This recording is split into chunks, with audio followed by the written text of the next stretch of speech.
Go on, then.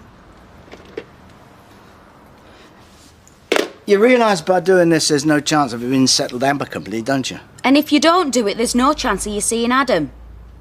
Yeah, maybe I ought to give her another couple of days. She's had 12 flaming years. Exactly, so what harm will another weekend do? Michael, I can't believe you're letting that woman walk all over you like this. She can make it very, very difficult for me. She can't make it any worse than it already is. Anyway, why should she call all the shots? After what she's done, she should be bending over backwards to make things up to you. If it was just between her and me, I wouldn't think twice about going in so heavy, but it's not. Look, Mike, he's your son. The law's going to be on your side, and until you spell that out to her, she's just going to keep you dangling. Yeah. Yeah, you're right. I don't know why you have to ring every day. Because I happen to think that the situation's very important. Yeah, well, I'll ring you when I've got something to tell you. Oh, yeah? What are we talking about here? Days, weeks, months? Look, it's not easy for me. Right, well, the sooner you get it sorted out, then the better. He's at a very difficult age. Something like this could be really traumatic for him. He's old enough to know the truth. He deserves to know the truth. I have tried to talk to him. In fact, I sat him down last night. Eh? He's having problems at school. I mean, to drop something like this on him now... Well, if he's having problems, perhaps I could help. You don't know him. You don't know anything about him. Oh, yeah? Whose fault's that? Look, all I'm asking is that you let me break the news to him gently in my own time. Do you know what I think? I think you haven't got any intention of telling him about me. Of course I have. Nah, you're just playing for time. You think if you ignore me long enough, I'll go away. Mike, that's not true. All right, prove it. Let me see Adam today. I can't do that.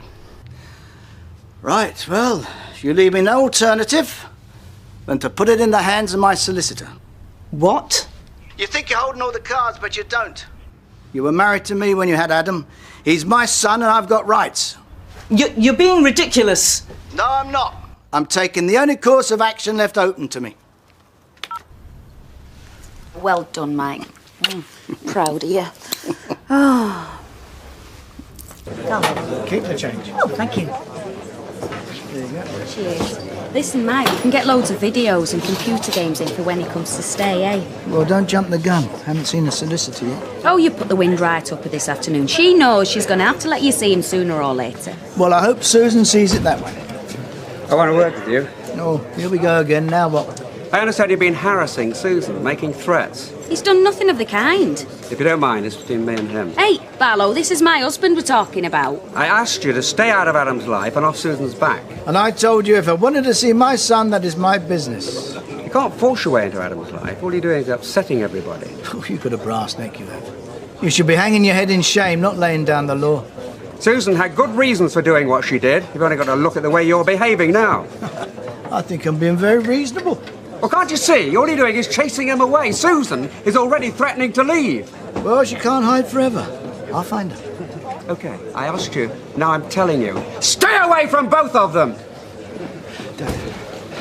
Dad. The police have just been round. There's been an accident. What sort of accident? What are you talking about? A car crash. On the motorway. Susan's dead.